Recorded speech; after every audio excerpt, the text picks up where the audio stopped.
Olá, você que nos acompanha, seja bem-vindo, seja bem-vinda a mais uma transmissão, a mais uma live aqui no canal da Prática Política. Hoje é terça-feira, dia 4 de novembro de 2025. Eu peço a você que acompanha ao vivo que participe pelo chat, pelo bate-papo, deixe sua mensagem, a sua opinião, também tem uma enquete, vote, participe, se engaje aqui no canal da Prática Política. Nosso convidado já está aqui na tela, já é da casa também, felizmente, o companheiro Roberto Requião, ele que é ex-governador do Paraná, ex-senador da República e também ex-prefeito de Curitiba, a capital paranaense. Lá no Instagram você encontra ele no Roberto Requião Oficial, tudo junto. E lá no X, no Requião Oficial, tudo junto. Roberto Requião, que agradeço muito pela gentileza, e que tá ali puxando o aviãozinho. Vocês estão vendo ali um aviãozinho com o nome dele. Tudo bem, Requião? Como vai? Tudo bem, continuo. Faço aqui a minha recomendação reiterada no seu programa. Façam vacina contra a herpes zoster. Eu estou há 6 meses com dor depois que fui acometido, porque você resolve o problema da infecção numa semana, mas depois ficam as sequelas, e as sequelas são duras, viu? É uma dor que você consegue entender de tão intensa que é. Eu estou assim, mas estou na luta. A gente tá vendo nas redes sociais que você tá na luta, inclusive cumprindo várias agendas aí já como filiado do PDT, né? Eu quero ouvir de você, Requião. A gente tá aqui para conversar hoje sobre essa uma semana, né, dessa mega operação lá no Rio de Janeiro, uma mega operação realizada pelas polícias civil e militar do estado do Rio de Janeiro contra o Comando Vermelho em 2 complexos de favela, né, o complexo de favelas da Penha e também o complexo de favelas do Alemão. Uma semana depois, é bom a gente aqui trazer de novo os números para que o nosso público entenda do que estamos falando, né? Uma mega operação aí que é classificada hoje como a mais letal da história do nosso país. Foram 121 mortos, sendo 4 policiais, 117 suspeitos, 99 prisões, 122 armas apreendidas. Dessas 99 prisões, 29 prisões daqueles que, segundo a Polícia Civil do Rio de Janeiro, não residem, não são naturais do estado do Rio de Janeiro, e 96 fuzis apreendidos. São alguns números aí desta mega operação, e nada melhor do que conversar com o Roberto Requião, que foi governador de um estado, né, por mais de uma vez, e tem, eu imagino aqui, algumas respostas para aquelas grandes dúvidas que, querendo ou não, surgem diante desse evento, que é o seguinte: como que o Brasil deveria combater o crime organizado, já que hoje territórios são dominados pelas facções, enfim, também pelas milícias. E eu te passo a palavra, Requião, trazendo e repercutindo o que disse o presidente Lula hoje. Lula evitou falar nos últimos dias sobre o que aconteceu no Rio de Janeiro, optou por uma nota apenas na semana passada, e hoje, em entrevista a veículos de agências internacionais, ele classificou o evento, essa mega operação, como matança e também classificou como desastrosa. Eu gostaria de saber de você, Requião, se você concorda com o presidente Lula e como que você viu essa mega operação. Cláudio, não há dúvida que foi uma matança. A operação foi justificada com mandados de prisão de um número enorme de pessoas. Entre os mortos e os presos, não tem nenhum titular do mandado de prisão. Foram 2.500 pessoas que cercaram a região e fuzilaram os suspeitos. Pelo que vi hoje na internet, até criança de 14 anos foi assassinada. Mas foi uma operação contra o Comando Vermelho. Eu fui governador 3 vezes do Paraná, Cláudio. Então, você não deve perguntar a minha opinião sobre isso, porque a prática é o critério da verdade. 3 vezes governador do Paraná, eu encarei situações semelhantes a mim. O que eu fiz? É isso que eu quero colocar para vocês. É claro que a população estava apavorada com a ocupação do território pelas facções. É uma coisa terrível a população ter que pagar ágio para comprar um botijão de gás, para entrar na área, pagar pedágio. É uma brutalidade total. Então não me surpreende que, inclusive, a população favelada tenha apoiado a operação, pelo pavor. Mas, do ponto de vista do processo civilizatório, você matar suspeito é uma barbárie. É claro que, se nem as pessoas cujos mandados deveriam atingir foram presas, que foi uma operação indiscriminada. E o que é pior, o pessoal festeja muito a morte desse pessoal. Mas não foi ocupada a área. Eles entraram, mataram e saíram. A área continua sendo ocupada, ou pelo Comando Vermelho ou por qualquer outra facção. Isso é fundamental. Eu fui governador. Então, em vez de entrar nessa polarização, de dizer que tudo é uma maravilha ou tudo é terrível, eu vou dizer a você o que eu fazia, o que eu fiz em situações semelhantes. Quando eu era governador, eu morava no sítio do Canguiri, é uma área do governo, afastada da cidade, era confortável, porque evitava o assédio de 24 horas por dia na casa do governador. E eu sou do CPOR, né?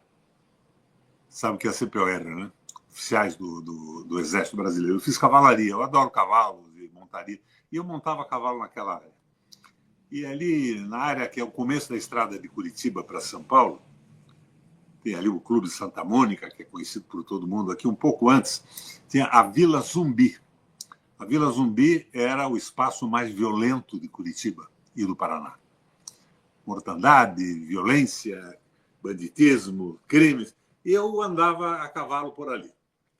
Tomei consciência do que havia e me pressionavam para tomar uma atitude. O que é que o governador vai fazer? Eu tomei atitude.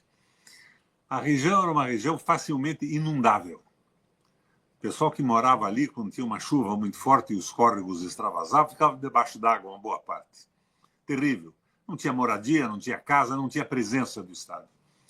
Primeira medida que eu tomei em relação à Vila Zumbi foi fazer o saneamento das enchentes. Barragens, contenção nos rios, sequei a área toda. Em seguida, Cláudio, eu botei a nossa Coapar e construí casa para a população toda. Não é população de fora, não. A população que estava morando lá. Não perguntei quem era. Quem morava lá tinha direito a uma casa boa, preços que cabiam no bolso deles. Coloquei as casas. Depois de colocar as casas, eu levei escolas integrais. Escolas integrais, as crianças ficavam em 2 períodos. E eu levei para lá o programa do leite das crianças. Era um programa que o Estado dava para cada criança 1 litro de leite por dia. Formação cerebral, desenvolvimento da inteligência e tudo mais. Daí, eu convoquei o Exército Brasileiro. Entrei com o Exército lá. Mas o Exército foi dar cursos profissionalizantes para a população que não tinha condição de trabalho, porque não tinha experiência. Cursos profissionalizantes dados pelo Exército Brasileiro. Daí eu botei a polícia, institucionalmente. Delegacia de polícia, postos da Polícia Militar. Polícia não entrou como invasora, com armas na mão, ponto 45. Ela entrou para organizar a vida da população. Aquela vila que era a mais violenta do Paraná, com estas medidas de ocupação e presença do Estado, se transformou num lugar absolutamente tranquilo. Não houve mais crime, não houve mais violência. Até porque eu acho que os bandidos, quando viram a presença do Estado, postos de saúde, escolas, polícia e tudo mais, se afastaram de lá, foram embora. Então, eu acho que é isso que o Estado tem que fazer. Agora, essa operação violenta é uma jogada eleitoral, em véspera de eleição. Vamos matar os bandidos. Bandido bom é bandido morto. Agora, suspeito bom é suspeito morto. Quando, na verdade, os suspeitos que tinham mandado de prisão não foram atingidos, nenhum. E 2.500 pessoas enfrentaram aqueles moradores da região, 4 policiais abatidos, que é uma coisa horrível, mas, na verdade, 117 mortos. Inclusive, pelo que vi hoje, criança de 14 anos. E o governador sai batendo no peito e tal. Vamos acabar com os bandidos. Opa! O que está vendo aí? Não, é só para mostrar algumas imagens, né, do que aconteceu semana passada. O governador, inclusive, está respondendo a um processo no Tribunal Eleitoral, pode ser cassado por corrupção eleitoral. Então, não podemos aplaudir isso aí, mas não podemos ignorar também que a falta de ação do Estado leva ao domínio dessas facções e dessas quadrilhas. Quando eu Requião, falei aqui no Paraná, no meu exemplo, eu não claro. estou dizendo a você que era exatamente a mesma coisa. O Paraná não se transformou na mesma coisa porque o Estado passou a agir. Porque se você deixa correr, as facções tomam conta da área toda. Agora, com essa violência toda, o pessoal diz, foi um sucesso. Não, não foi. Não foi um sucesso porque não há ocupação da área. A polícia sai e a situação vai se transformar na mesma situação, com o mesmo comando vermelho ou com outras facções. Então, este é o problema. O Estado tem que entrar nessas áreas permanentemente, mas entrar com escola, entrar com saúde, entrar com emprego. Eu facilitei a abertura de comércio na zona da Vila Zumbi. Eu criei para pequenas empresas imposto zero com o Estado do Paraná, não só lá, no Estado inteiro. Isso tudo foi, sem sombra de dúvida, um sucesso. Eu levei para lá o leite das crianças. Eu fiz um programa leiteiro no Paraná. Eu comprei 100 mil vaquilhonas na Argentina, vacas novas, e distribuí para a população do interior, para pequenos produtores e fazendeiros, com uma condição que eles devolveriam por cada vaca que receberam, na sequência uma também. E financiei destilarias, financiei usinas de processamento de leite. E consegui a doação de 1 litro de leite para cada criança pobre do estado inteiro, e pus isso lá. Isso tudo acabou com a violência, porque eles passaram a perceber que o Estado estava presente e que eles não tinham que se submeter a bandidos. A população não tinha que se submeter a bandidos. Bandidos existem sempre, mas a população não precisava se submeter porque o Estado estava presente. Não era um assalto da polícia com 2.500 homens para massacrar pessoas indistintamente, mas era a polícia radicada lá com delegacia, com investigação, polícia civil, polícia militar. Era o exército brasileiro, não com carros especiais resistentes a .50, mas era o exército com ensino profissionalizante. Foi um sucesso absoluto. Então, o que eu quero dizer a você é que é esta a solução. O Estado tem que estar presente em determinado momento com as políticas compensatórias. Mas agora, Cláudio, não só com políticas compensatórias. Que política compensatória se traduz numa espécie de um peronismo que acabou com a Argentina. Né? A política compensatória, que em muitos momentos é importante e nós devemos apoiar, tem que vir apoiada, segundada, por crescimento econômico, por industrialização, por empregos, com formação profissional. É a presença do Estado que acaba com isso. Não é o discurso. Por isso que eu me recuso a fazer com você aqui afirmações radicais a favor ou contra. A situação é séria, mas a matança não é a solução. Ô, É a Requião, solução que não ocupa a área, que está desocupada hoje. exato.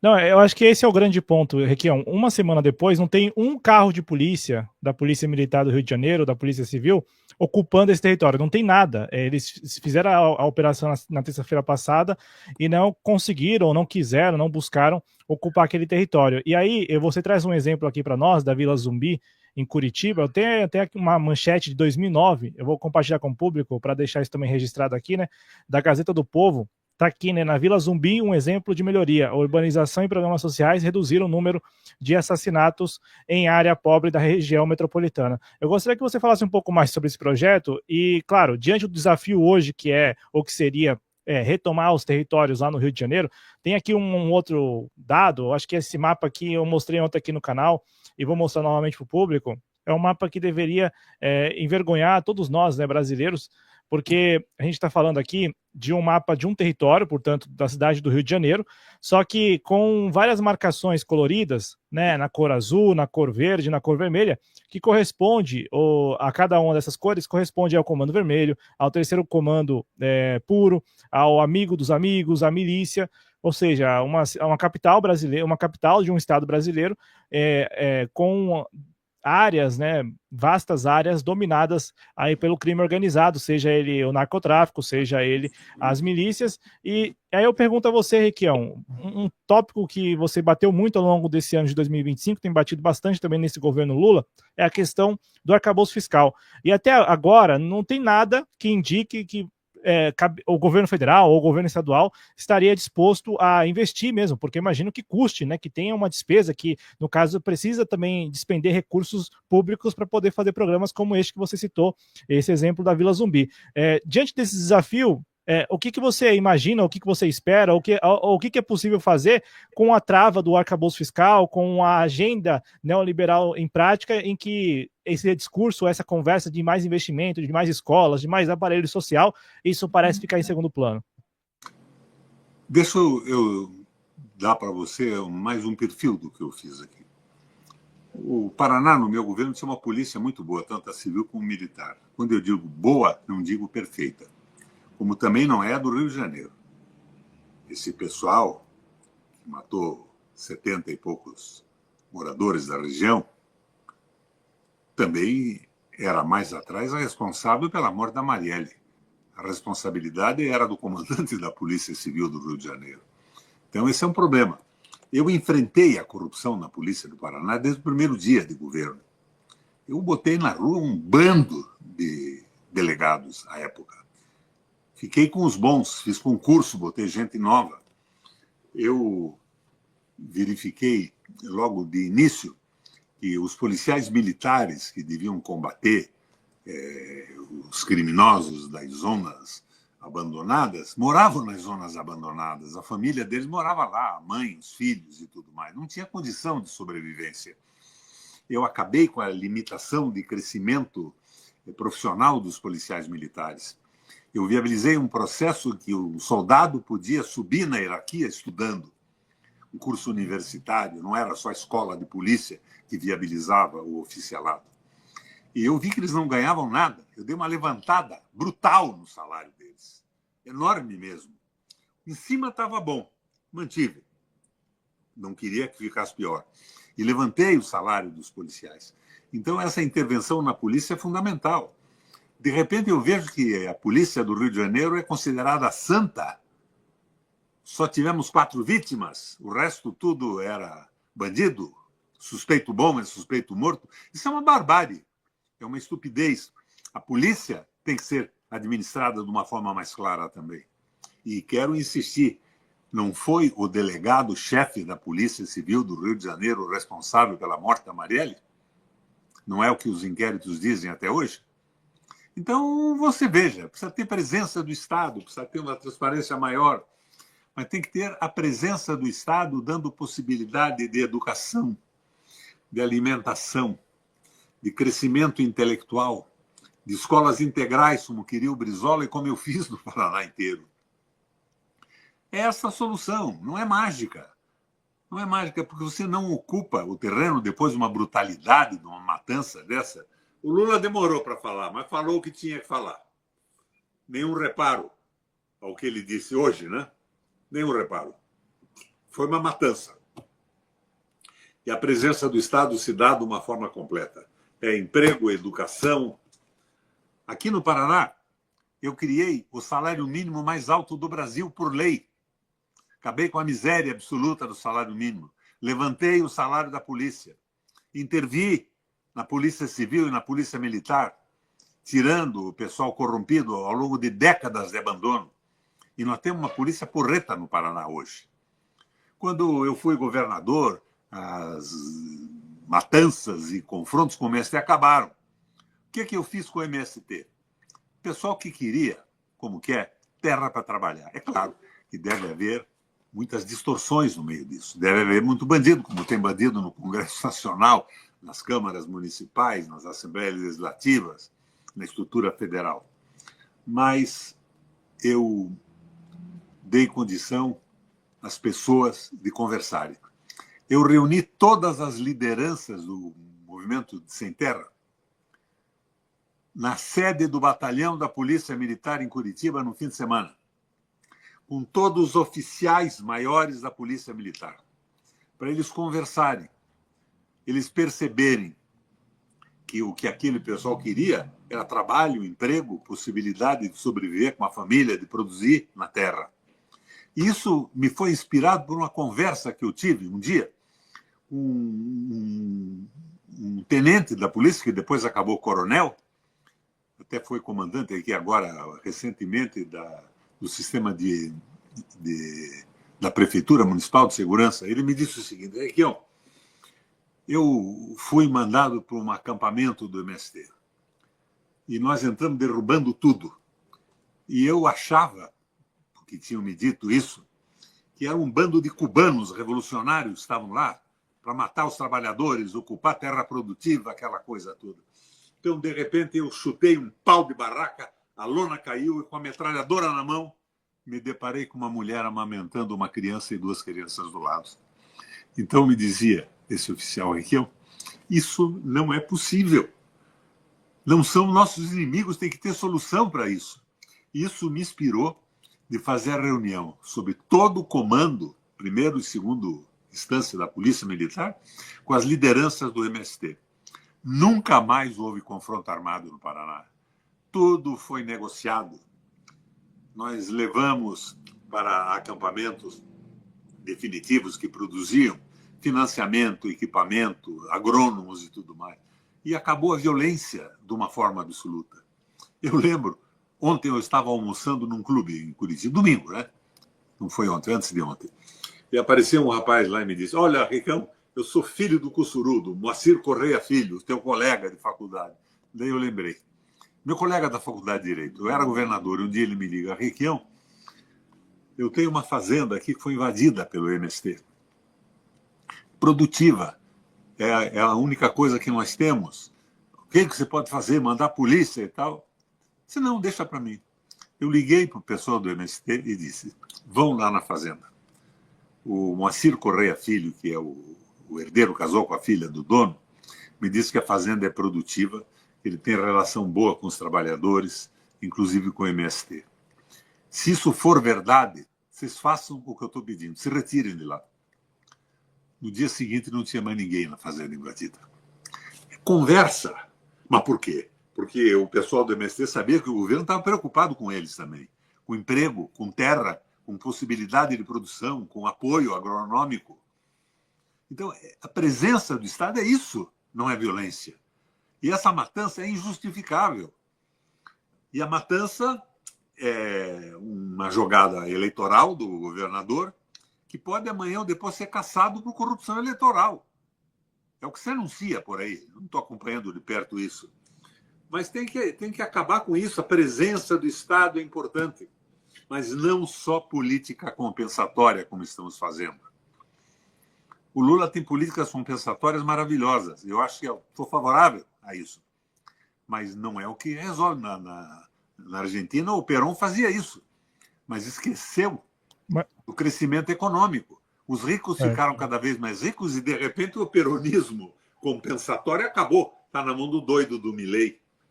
O Estado tem que estar presente com planejamento. Nós estamos sem planejamento, sem proposta alguma, essa loucura do arcabouço. E o Campos Neto declara, vi agora há pouco na internet, quando estava dando uma olhada em busca do teu programa, que o Galípolo fez exatamente o que ele faria. Não tem nenhum reparo. É a mesma coisa. É a mesma coisa. Então, eu acho que o Haddad está equivocado nisso. Temos que mudar isso. A presença do Estado é importante, com políticas de desenvolvimento, com planejamento de médio e longo prazo. Por isso eu estou no PDT hoje. O PDT é o único partido que tem legado no Brasil. Não é perfeito, tem votado de uma forma desagradável no Congresso Nacional, mas o legado é o Brizola, nacionalizando empresas públicas que tinham sido roubadas com atitude e com firmeza. O PDT tem um legado. Eu espero que esse legado seja honrado com o crescimento do partido. Mas o fundamental é acabar com a matança. Nada justifica 2.500 pessoas armadas fuzilando 177 pessoas que não têm ligação alguma comprovada com o Comando Vermelho. Alguns devem ter, outros não. Criança de 14 anos, daqui a pouco o governador vai mandar fuzilar crianças nas creches da periferia? Isso é uma doidice. Agora, eu entendo que a população que está sendo explorada por essas facções está revoltada, indignada, e pode aplaudir a violência, porque ela vem sendo pisada, paga pedágio, paga mais caro pelo gás, paga pela internet, tudo isso na mão desse pessoal que ocupou a área. Não é só o tráfico de droga, não. E o tráfico de droga é mais amplo. Os coordenadores do tráfico moram na Zona Sul, em apartamentos de luxo, em casas maravilhosas. Então, a organização da polícia tem que ser feita. E essas PECs têm que ser examinadas. Agora, eu não acredito que tudo na mão do governo federal seja melhor do que na mão dos governadores. É uma mudança que tem que começar pela raiz. Tem que se fazer o que eu fiz. Mas, Cláudio, eu saí do governo, acabou tudo isso. Sim. Voltaram os capos, voltaram os deputados indicando o comandante de polícia. Eu não permiti nunca isso. Os comandantes dos batalhões, os comandantes das operações, eram indicados pela competência pelo governo do Estado. Nada de indicação de coronel. Isso funcionou. Evidente que não foi de uma forma completa, porque eu saí do governo, eu fui governador 3 vezes só. Mas tem que acontecer isso, acabar com o mando político. Mas Requião, mas não é financiamento de campanha em mãos privadas. Requião, o que está acontecendo hoje não é exatamente esse choque, o aparente choque entre os governadores dos estados e a ideia que o governo federal defende. Eu falo porque está muito claro que os governadores dos estados eles defendem esse modelo de política em que a polícia vai invadir, não vai ocupar, vai matar e vai gerar todo aquele espetáculo que acaba tendo muita repercussão. E aí eu pergunto a você, a gente está vendo uma discussão aí no Congresso Nacional agora, né, dessa PEC da segurança, mas ao mesmo tempo de classificar essas organizações criminosas como grupos terroristas. O que você pensa sobre isso? Isso é uma boçalidade absoluta, né? 177 terroristas foram assassinados. 117. Hã? 117. 117 foram assassinados no Morro do Alemão. Nenhum deles tinha um mandado. E a ausência de prisão de pessoas abrangidas por mandado mostra que não tinha planejamento algum. Foi uma matança organizada mesmo. Um grande sucesso eleitoral. O povo, desesperado com a opressão das facções, meu Deus, vamos nos livrar disso. Mas não vão, porque o Estado não entrou na região. Ele fez a matança e saiu. Saiu fazendo propaganda com governadores translocados, elogiando a matança. É um erro isso. É um erro completo. Você sabe como é que surgiu no Brasil o financiamento público de campanhas eleitorais? Foi uma iniciativa minha e da Vanessa Graziotin. Mas nós queríamos um financiamento público, exclusivamente público, sem que ninguém pudesse pôr dinheiro privado e que todos os candidatos recebessem a mesma quantia para disputar a eleição. Foi distorcido no caminho. Hoje, os partidos vincularam isso tudo ao número de deputados federais, ficam tentando eleger deputados federais, abandonam o resto porque não dá dinheiro do fundo partidário. E está uma bagunça total, tem que mexer nisso. Mas temos que tomar consciência. Por isso, Cláudio, é bom que você faça o que está fazendo agora. Debater esse assunto para o pessoal entender. Ninguém é a favor de facção nem nada. Isso tem que acabar. Mas acabar com inteligência. E força, firmeza quando é preciso. Eu, no Paraná, como governador, eu fui firme. Diziam que eu era duro demais. Mas jamais fiz a translocada operação de matança desconsiderando o direito das pessoas. Como é que o cara pode ser fuzilado? Porque o governador supõe que ele seja membro de uma facção, sem nenhuma prova, sem direito de defesa, simplesmente fuzilado. É barbárie, não tem cabimento isso. Mas, para a população que está pressionada e ocupada por essas facções, essa solução parece a possível. Porque não existe outra, porque o Estado não está presente. O Estado não está presente. Eu passo a palavra daqui a pouco ao Requião, só compartilhar antes, o Requião falando sobre essa relação da PM do Paraná com o MST. Tem esse texto aqui de 16 de abril de 2003, né? Requião quer que PM faça estágio com MST. é uma publicação de 2003, né, o Requião contando um pouco dessa história da relação e da conversa, do diálogo, né, que se tinha na época em que ele era governador do estado do Paraná, e que agora há uma interdição completa a essa possibilidade, né? O que eu quis perguntar ao Requião e ele respondeu sobre a questão do arcabouço fiscal, é porque quando a gente pensa, né, nessa intervenção do Estado, ou seja, mais Estado, né, a ideia de que o Estado tem que ocupar aquele território, isso diante das travas hoje que existem no orçamento e também essa ideia neoliberal que, querendo ou não, predomina, a gente fica pensando, bom, de fato, ninguém vai querer introduzir ou implementar uma política desse tamanho, porque quando a gente fala de ocupar, é ocupar mesmo, né? Não é ocupar construindo uma escola, mas construindo, de repente, 5, 10 escolas, não é construindo só um espaço social, mas criando vários espaços sociais, porque É o que o quando a gente Brizola pensa... queria. Sim, e aí Requião, eu falei isso aqui na semana passada, eu gostaria de escutar, você que, enfim, já tem uma larga experiência na vida pública brasileira, né? A gente está vendo aí como, digamos, soluções para o que aconteceu na semana passada, ou respostas, vamos colocar como respostas, né? A gente está vendo aí a proposição de um projeto de lei antifacção, que mexe com algumas questões envolvendo as facções, mas não chega a classificá-las como terroristas. Temos aí aquela PEC da segurança pública que tramita no Congresso Nacional, que, em tese, vai permitir uma integração maior, né, do governo federal com os governos estaduais e municipais na área da segurança pública. E hoje foi instalada uma CPI, né, lá no Senado, por onde você esteve por bastante tempo, para discutir esse assunto do crime organizado. Enfim, são essas três respostas que o poder público tem dado ou deu ao que aconteceu na semana passada. Contudo, ninguém até este momento, ninguém está falando de ocupar aquele território com mais serviços públicos, com mais espaços públicos, enfim, para garantir que as crianças e adolescentes de hoje não terminem como os adultos, né? E também as crianças que também foram mortas nessa operação. Eu devolvo a você com essa grande incógnita, Requião. Diante de tudo que a gente vê e tem criticado, até você tem levantado muito essa crítica, você acha que vai ter esforço possível, enfim, disposição para tocar um projeto aí sim de ocupação daqueles territórios, ou a gente está vendo, digamos, como resposta aquilo que já estaria, digamos assim, na prateleira ali como resposta protocolar? No Rio de Janeiro, com um governador acusado de corrupção eleitoral, não vai haver ocupação de nada. Houve um golpe publicitário em véspera da eleição. Aí não vai haver nada, mas precisava haver uma colaboração entre todas as polícias. O velho Brizola dizia isso, eu tentei fazer isso aqui, trabalhar junto com todo mundo. Agora, como é que você pode esperar que a polícia militar, em que o soldado mora miseravelmente em favela, passando fome com a família, resolva isso? Acaba se integrando no processo. Como é que você pode entregar para uma polícia estadual que é responsável pela morte da Marielle? Como é que é possível isso?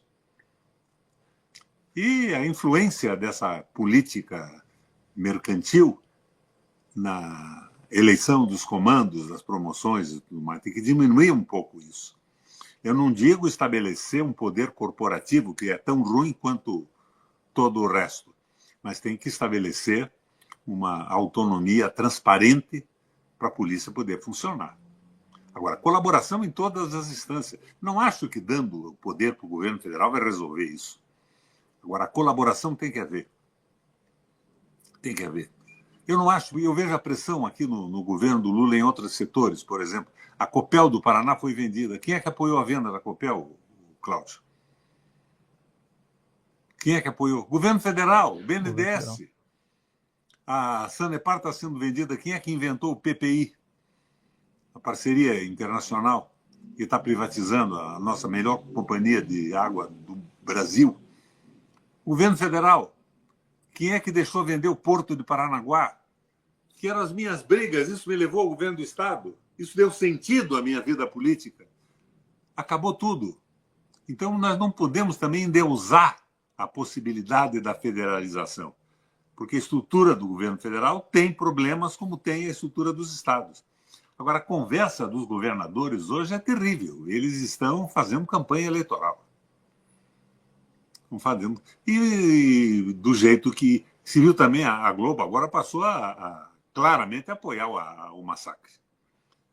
Todos os pareceres, as vozes, os locutores vão puxando a brasa para o massacre. Daqui a pouco teremos um Bukele candidato a presidente da República. É Bukele, o cara lá de Salvador, não é? Isso, lá de El Salvador. Eu estive lá antes da eleição dele, era um presidente de esquerda, era um país bacana. Mas não tinha muitos problemas na área de segurança pública? Tinha problema, tinha problema. Porque querendo ou não, e hoje a instalação da CPI, no Senado, né? O Senado instalou essa CPI aí contra a CPI do crime organizado, não é contra o crime organizado, tá? A CPI Do do crime crime organizado. organizado que está dentro da polícia para matar a Marielle, não está dentro do Senado também? Pois é, né? O Fabiano Contarato, do PT do Espírito Santo, foi eleito Esse cara presidente é dessa bom, CPI. aparentemente é uma boa escolha. E o Alessandro Vieira, como relator, que é lá do Cidadania de Sergipe. Ele que é do Podemos agora, enfim, agora tem que confirmar. Mas o Alessandro Vieira. A gente está falando aqui de dois policiais, né, ocupando essas posições. A vitória do Fabiano Contarato impôs uma derrota, por sua vez, ao Hamilton Mourão, ex-vice-presidente da República, né, que também é senador. É vice-presidente da comissão. Exatamente. Ô, Requião, aqui no chat, eu vou passar a pergunta a você, agradecer ao Cristiano Fanfa, sempre está com a gente, o Alçaig, o Thiago Henrique. Por que a esquerda identitária se apresenta tão vermelha na segurança pública, ao passo que na economia pratica o neoliberalismo desavergonhado, pagando a maior taxa de juros do mundo a banqueiros? Porque a política identitária, vou te fazer uma revelação, agora você está sentado, não vai cair da cadeira. Opa. No Paraná, eu sou presidente de honra do grupo LGTBS. Porque eu tratei todo mundo com respeito. Nunca fui a uma passeata de orgulho gay, que eu acho uma estupidez isso. Mas eu tratei todo mundo com o respeito que as pessoas merecem. Eu sou o presidente de honra. Agora, utilizar essas bandeiras é uma forma de desviar a discussão do setor econômico. Se fica em cima dessas bandeiras, LGTBS, isso e aquilo, e não discute a economia, que está sendo tomada pelo liberalismo econômico no Brasil. É o que eu conversava com o Boulos há um tempo atrás. Disse, Boulos, você não vejo nenhuma referência sua à situação econômica do Brasil e do mundo. Se quer moradia, é bom. Por que você não... eu vou pensar nisso, vou aprofundar. Mas não acontece. Então, é só em cima da política identitária. Então, isso é um desvio. Não que não tenham que ser respeitados como todos devemos ser respeitados. Como eu fiz como governador do Paraná. E por isso eles fizeram uma assembleia e me elegeram presidente de honra do grupo. Sendo que eu não sou um militante dessas tolices identitárias. Mas eu sou um militante do respeito às pessoas. Que deve ser a base, né? A nossa base da vida em sociedade. Ô, Requião, eu vou só reproduzir aqui pra gente uma tela mostrando o que o governo Lula está pretendendo com o PL antifacção, né? Cria aí a figura da facção criminosa na legislação brasileira, também cria um Banco Nacional das Facções Criminosas, e também há a previsão de aumento de penas, né? No controle para quem hoje é condenado por controle de território, exploração de atividades econômicas mediante violência, coação ou ameaças de 8 a 15 anos, e também aqueles que são acusados de homicídios cometidos por ordem de facções passam a ser enquadrados como crimes hediondos de 12 a 30 anos. Aí, Requião, você falou aqui várias vezes ao longo dessa nossa conversa sobre esse caráter político, até político eleitoral dessa mega operação. E há quem veja nessa discussão toda, e inclusive na classificação desses grupos, né, de crime organizado como grupos terroristas, a ideia de forçar algum tipo de intervenção estrangeira no Brasil, até aproveitando o que o Trump tem feito lá no Caribe e no Pacífico.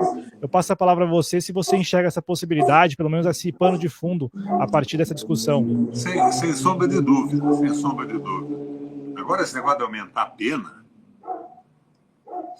não sei o que vai resolver isso.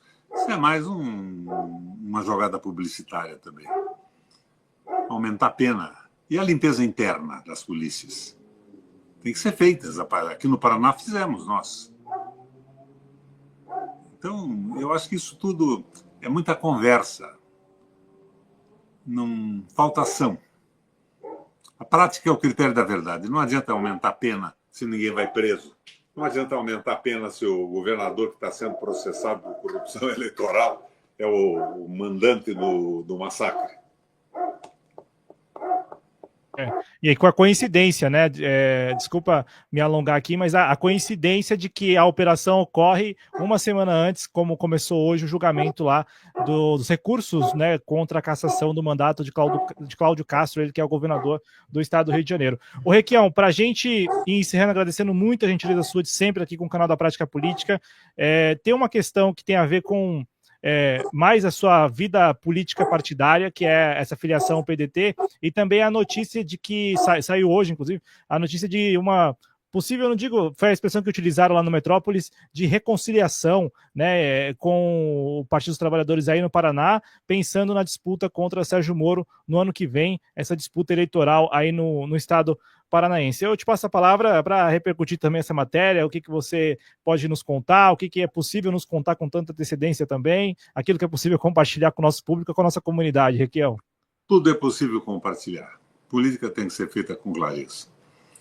Não se trata de reconciliação. Eu estou no PDT. Meu filho está no PDT também. E a minha divergência com a Frente da Esperança foi uma aliança que se fez para eleger o Lula e levou o Lula numa aliança com a direita. Não foi a direita que se aliou com o Lula. Foi o Lula que se aliou com a direita. São essas medidas que levaram à venda da Copel, a venda da Celepar, que está encaminhada, do Porto Paranaguá, o maior pedágio da América, com empresas que roubaram o Estado por 25 anos. A minha discordância é absoluta com isso. Agora, é evidente que eu não vou para a direita. Nunca. E o meu filho é candidato, pré-candidato a governador pelo PDT. Ele está tentando articular uma frente. Eu acho que nós temos que trabalhar muito para eleger deputados federais progressistas, inteligentes, que não caem nessas armadilhas identitárias, que sonegam a discussão da economia. É por aí. Mas não tem reconciliação. Estou profundamente desencantado com o que se fez no Paraná. Agora, eu não estou à procura de cabeças e não vou entrar nesse jogo de fulano é culpado, ciclano é o herói. Não é realmente por aí. Nós temos que mudar o Brasil. Temos que mudar a maneira de governar, temos que esclarecer a cabeça do nosso povo. E eu estou nessa luta. A minha luta é pelo país, pela mudança das estruturas, pelo respeito às pessoas, pela soberania, pela política nacional, contra essa lógica do financeirismo dominando o mundo. É isso que me interessa. Estarei sempre do lado melhor, que for possível. Embora eu gostasse que tivéssemos um programa de verdade nacionalista, progressista e popular. O nosso governo dito de esquerda não mexeu no fim da CLT até agora. Não mexeu na privatização da Vale do Rio Doce. Foi o governo que vendeu uma parte da Petrobras junto com o Fernando Henrique, primeiro o Fernando Henrique, depois o Gabriel e o Lula. São erros. Eu não estou chamando ninguém de criminoso nem de bandido, mas estou dizendo que são erros. Quero ter um distanciamento crítico disso tudo para poder dar uma opinião que conserte as coisas. Não estou preocupado com essa disputa eleitoral insana. Claro que interessa também, mas eu não vou submeter o que eu penso e o que eu vou deixar para os meus filhos e netos a respeito do Brasil e da economia a jogadinhas eleitorais à procura de um cargo ou de uma eleição. O Brasil precisa e merece mais do que isso. Com certeza, Requião.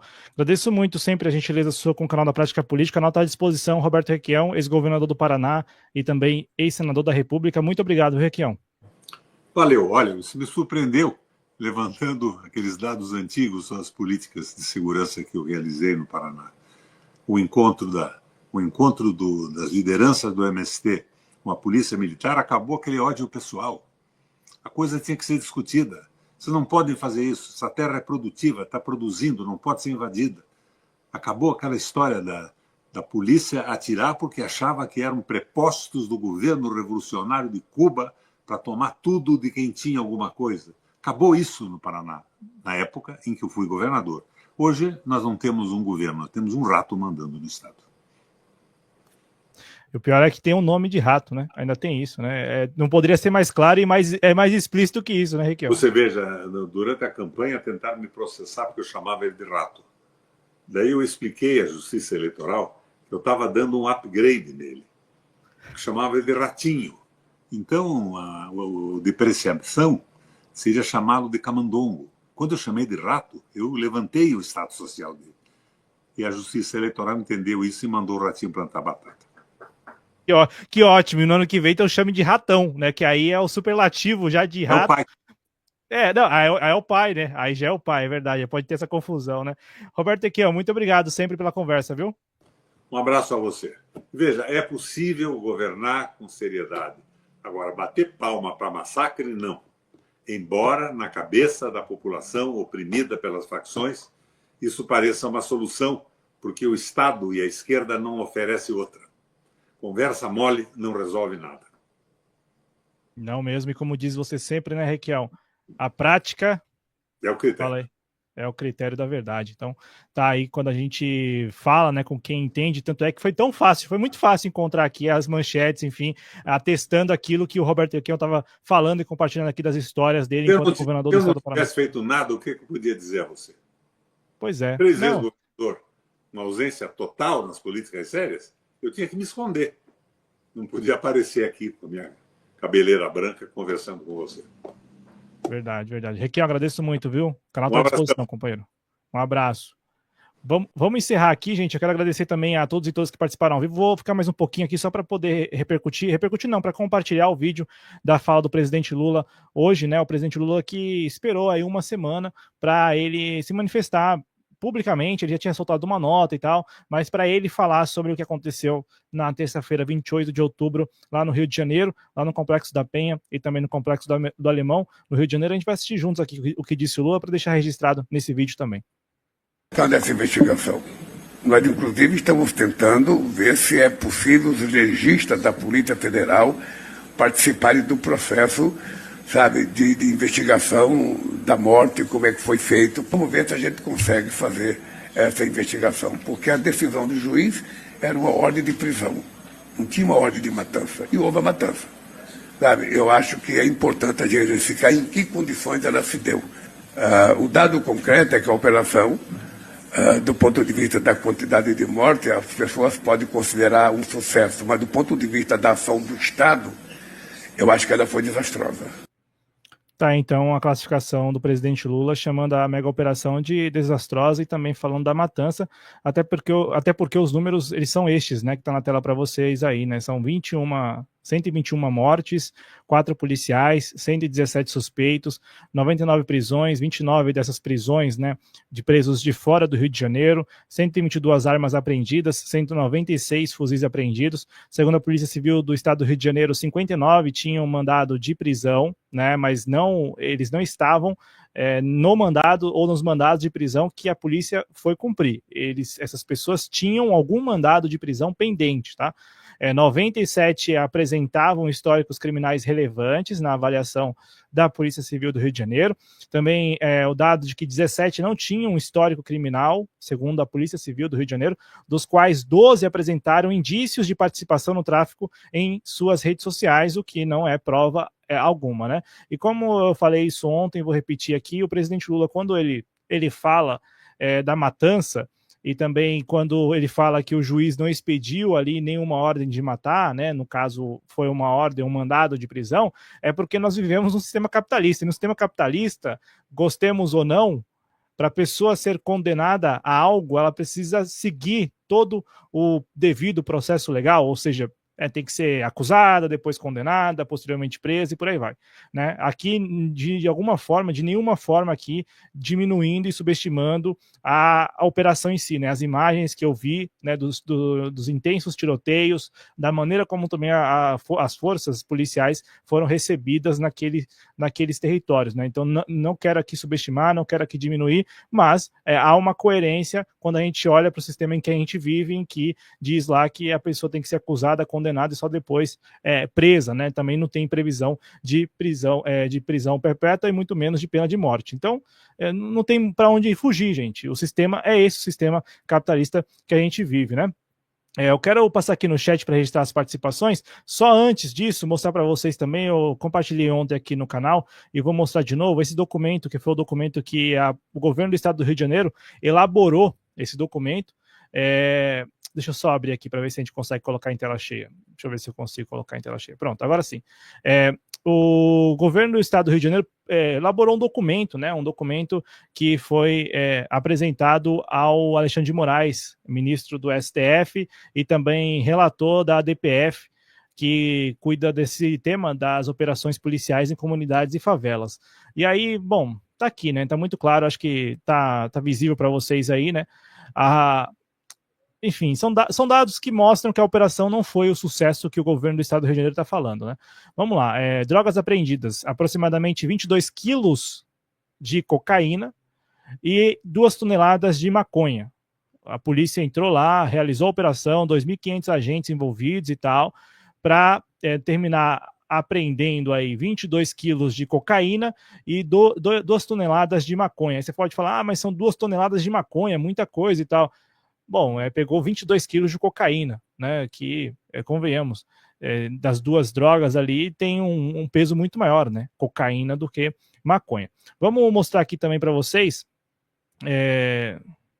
deixa eu ver se eu separei, eu separei aqui também, né, falando que, segundo a polícia, segundo a perspectiva técnico-tática da polícia do Rio de Janeiro, reforça-se que os elementos criminosos, portanto, a quantidade de pessoas, né, potencialmente vinculadas ao Comando Vermelho, estimados em cerca de 500 pessoas. E a gente tem aí um dado, né, que mostra o seguinte: 113 prisões, né, 99 prisões e também 121 mortes. Quando a gente soma isso, a gente está falando aí de menos da metade do que a polícia disse que tinha lá, né, nesse território, lá no Complexo da Penha, enfim, lá nas favelas, nas comunidades do Complexo da Penha, antes da operação. Então está aqui também esse dado que aparece no documento que foi apresentado ao ministro Alexandre de Moraes. E deixa eu ver se tem... E aí vários momentos aqui, né? Isso aqui também é interessante. Vocês devem ter visto aí, né, que a polícia não conseguiu prender as principais lideranças do Comando Vermelho lá no Complexo da Penha e, portanto, do Comando Vermelho em nível nacional, né? A gente está falando aí das principais figuras da facção em nível nacional. O Edgar Alves de Andrade, o Doca, o Urso, né? Ou também o Carlos da Costa Neves, o Gardenal, e o Washington César Braga da Silva, o Grandão, ou Síndico. Nenhum desses três aí foi pego nessa operação policial, de novo com 2.500 agentes, né, das polícias civil e militar do Rio de Janeiro, uma mega operação, um negócio muito grande, com um dado extremamente crítico, né, de ter sido a operação mais letal da história do Brasil. Tá aí o perfil do Doca, que é o Edgar Alves Andrade, Doca ou Urso, o apelido dele, 55 anos de idade, nascido em Caiçara, da Paraíba, 26 mandados de prisão expedidos, 269 anotações criminais por tráfico de drogas, roubo, extorsão, corrupção de menores e organização criminosa. Essas são as principais informações aí do perfil do Doca, que não foi preso, que está foragido, e que a polícia, em tese, teria entrado lá no Complexo da Penha, sobretudo, para prendê-lo, porque tinha, segundo o monitoramento de inteligência, informação do jornalista Caio Junqueira, da CNN, segundo o monitoramento de inteligência da polícia do Rio de Janeiro, eles realizaram a operação na terça-feira passada porque o monitoramento de inteligência teria apontado a eles que havia ali uma congregação, uma reunião de lideranças do Comando Vermelho naquele dia, né? No final das contas, a gente viu que não existiu isso, né? Tanto é que nenhum dos três ali tidos como principais figuras do Comando Vermelho, nenhum deles foi preso, né? Então, tá muito claro que o sucesso não foi essa operação, 4 policiais mortos também, né? Bom registrar isso, mas que cria todo um ambiente hoje que é muito interessante se analisar, né? Um ambiente, primeiro, em que a população enxerga o Estado fazendo algo, por mais que o Estado não tenha ocupado aquele território, por mais que o Estado, neste momento, não esteja sequer no território, uma semana depois não tem uma viatura da polícia do Estado do Rio de Janeiro ocupando o território que foi alvo, né, da operação na semana passada, que foi palco da operação na semana passada, não tem uma viatura, uma semana depois não tem nada, né? Então o Estado, de fato, não tem nenhum plano, né, por hora, pelo menos, de ocupar aquele território, e também se a gente analisar pela perspectiva do impacto político, né, porque o governo Lula o presidente Lula, sobretudo, vinha numa toada muito boa, com a popularidade em alta e com discursos muito convincentes, né, agregadores e tudo mais. Na semana passada teve um encontro com o Trump no domingo, e aí hoje o presidente Lula, uma semana depois, quando vai se manifestar, toma todos os cuidados do mundo para, pelo menos a assessoria, né, a SECOM do governo, tomando todos os cuidados do mundo para que ele também não de repente compartilhasse uma opinião que pudesse ser vista como uma opinião de alguém que estaria do lado dos supostos criminosos, né? Então, é uma situação muito crítica neste momento se esse assunto continuar tendo toda a repercussão que vem tendo, né? A opinião pública tem falado bastante sobre esse assunto, é um assunto que parece que entrou de vez na pauta. Se o governo não conseguir, o governo, enfim, né, a situação não conseguir debelar, digamos, essa crescente insatisfação em torno do tema da segurança pública, principalmente na pauta da opinião pública, com essas pesquisas e tudo mais, o governo vai, imagino eu, nos próximos meses aí encontrar alguma dificuldade, porque é um assunto que o governo, de fato, né, não só a esquerda, mas estou falando aqui do governo, porque é o governo que está, é o presidente Lula, é o PT que está no poder, não tem muita uma resposta, né? A começar que já governam o país há tanto tempo, né? Que governaram o país de 2003 até 2016 e voltaram agora, no caso do PT. Você pensa, bom, se tinham que fazer algo, por que não fizeram, né? Então já começa com esse ponto de partida. E se a gente for olhar assim, a grosso modo, não vai ter dinheiro, não é que não vai ter dinheiro, mas não vão querer gastar, não vão querer, neste momento, introduzir uma política pública para ocupar esses territórios. Por isso que as respostas que estão sendo dadas desde a terça-feira passada passam muito mais pela PEC da segurança pública e pelo PL anti-facção, né? Não tem nada falando de construção de escolas em tempo integral ou de aparelhos públicos sociais naqueles territórios.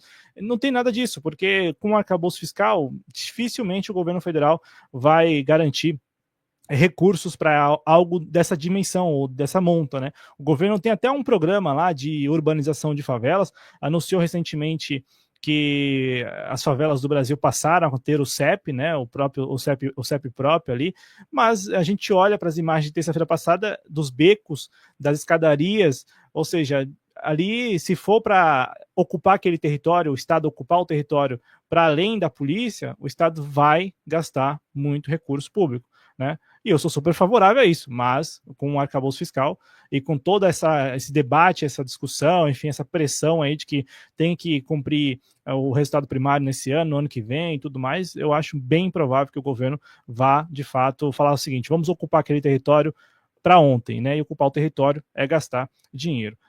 O Gil chegou aqui, não chegou tarde não, Gil, ele já foi, mas eu vou encerrar o programa, vai ficar disponível aí para quem quiser assistir a entrevista que nós fizemos aqui com o Roberto Requião, ele que foi governador do estado do Paraná por 3 vezes, né, por 3 mandatos, e esteve aqui para compartilhar com a gente a análise dele da mega operação e também o que ele fez no Paraná, né, lá no estado em que ele foi governador e também representou no Senado Federal.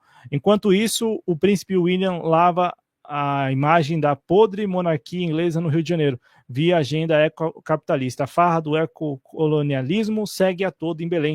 O Brasil está entregue.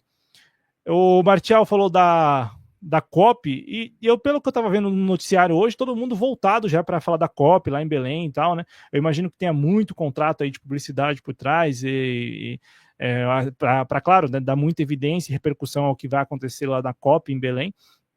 Pode ser, né, que a gente tenha essa mudança de pauta aí já nos próximos dias, né? Ninguém mais fale do que aconteceu no Rio de Janeiro e trate mais aí da questão da COP. Mas o que está posto é que se esse assunto ele vingar, esse assunto da segurança pública, essa cobrança da sociedade por respostas e por ações e por mais violência, por mais morte, de fato o governo vai ficar encurralado, porque o governo federal, ele não tem uma resposta. A resposta é a Operação Carbono Oculto. Mas como a gente discutiu aqui, eu acho que cabe discutir isso mesmo, bom, a Carbono Oculto não fechou a biqueira do PCC lá na favela, sei lá, de Paraisópolis ou Heliópolis, não fechou, né? Por mais que a gente entenda, eu entendo perfeitamente que estamos falando aqui de descapitalizar esses grupos criminosos. Eu acho que o caminho é por aí. Só que se não tiver nenhuma ação lá próxima ao cidadão, falando que, olha, estamos aqui também, né? Não vamos permitir que você seja achacado, ou que você seja extorquido, ou que você tenha que conviver aí, circular pelas ruas tendo boca de fumo, biqueira e tal. dificilmente o cidadão vai reconhecer como positivo uma operação que vai lá na Faria Lima, por mais que ela seja extremamente relevante e atinja quem geralmente não é atingido, né, que é a cúpula ou ali o que se entende como um andar de cima do crime organizado. Então, sabe, não dá para eliminar. Eu acho que essa questão do fla-flu, né, da polarização, ela acaba interditando demais um debate que pode ser um debate muito positivo para todos nós enquanto sociedade, de ocupar esses territórios, de se gastar dinheiro mesmo, de injetar dinheiro ali, né? Não é construir uma escola, uma creche. Eu estava assistindo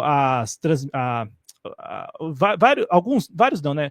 Pelo menos 2 canais aqui no YouTube, o Factual Rio de Janeiro, acho que é isso, o Factual RJ, que é um canal, né, do Rio de Janeiro, eu não conheci com essa mega operação, e também tem um outro canal que eu vou tentar falar aqui para vocês, Factual RJ, né, que eles tiveram ou tem um jornalista independente que subiu lá o morro junto com a polícia e eles estiveram acompanhando os policiais em todos os momentos, ou em quase todos os momentos, né?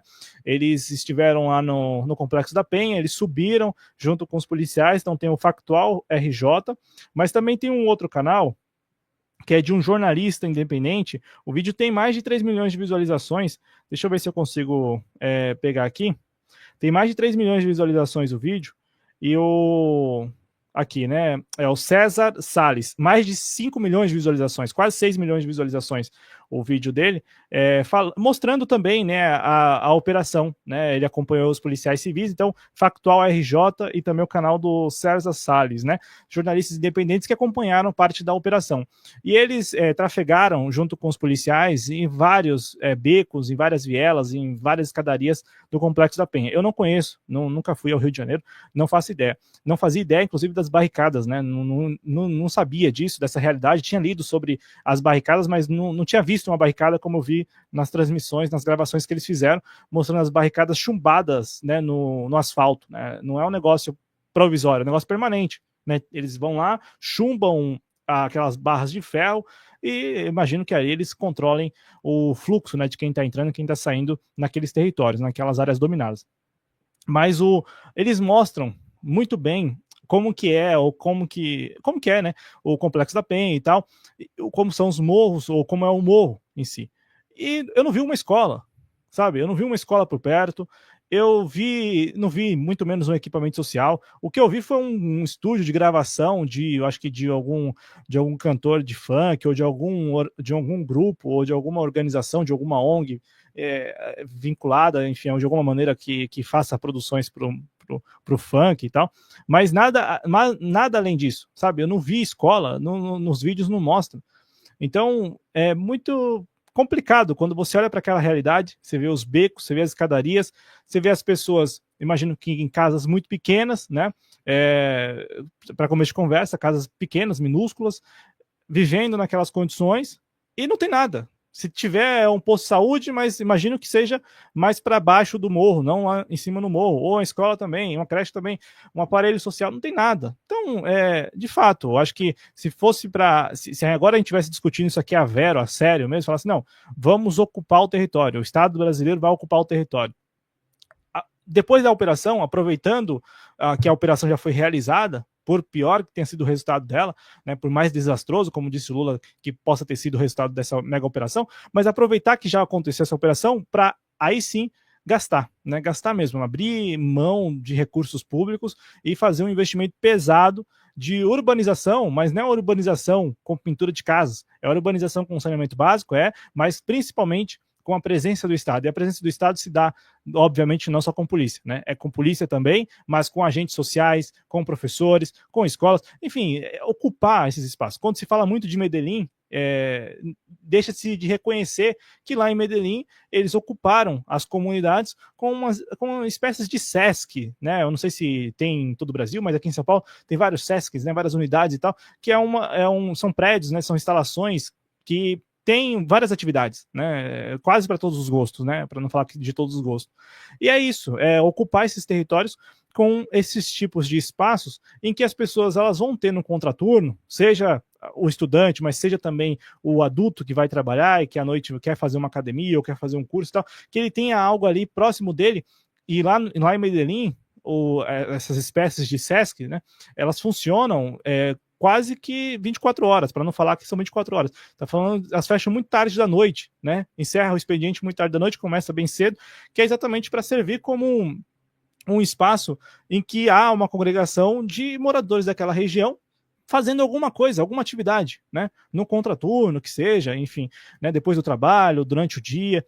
Eu acho que se a gente está falando mesmo de discutir alguma maneira de ocupar o território, passa muito, mas muito mais por isso do que neste momento, como querendo ou não, o governo federal está querendo patrocinar, integração do governo federal com o governo estadual, ou que seja com um aumento de penas, como a gente está vendo agora nesse projeto de lei antifacção, e se pensar nessa CPI, que é muito difícil que dali saia, ou a gente tenha dali, ou tire dali algo positivo, né? Inclusive, a conversa hoje era que senadores queriam fazer uma comitiva para ir visitar lá El Salvador, para trazer de lá algum exemplo possível, né? Lembrando que El Salvador é um país que tem menos de 7 milhões de habitantes. O Brasil tem 220 milhões de habitantes. Bom, gente, eu termino dessa forma. Agradeço muito a quem acompanha a gente aqui ao vivo. O Requião esteve comigo no início do programa, participou bastante aqui. Eu peço a vocês que assistam, que prestigiem, que deixem o like, que se você puder também contribuir financeiramente, tem a chave Pix, o clube de membros e o Apoia-se, né, que são as maneiras de financiar o trabalho de jornalismo independente que é feito aqui no canal.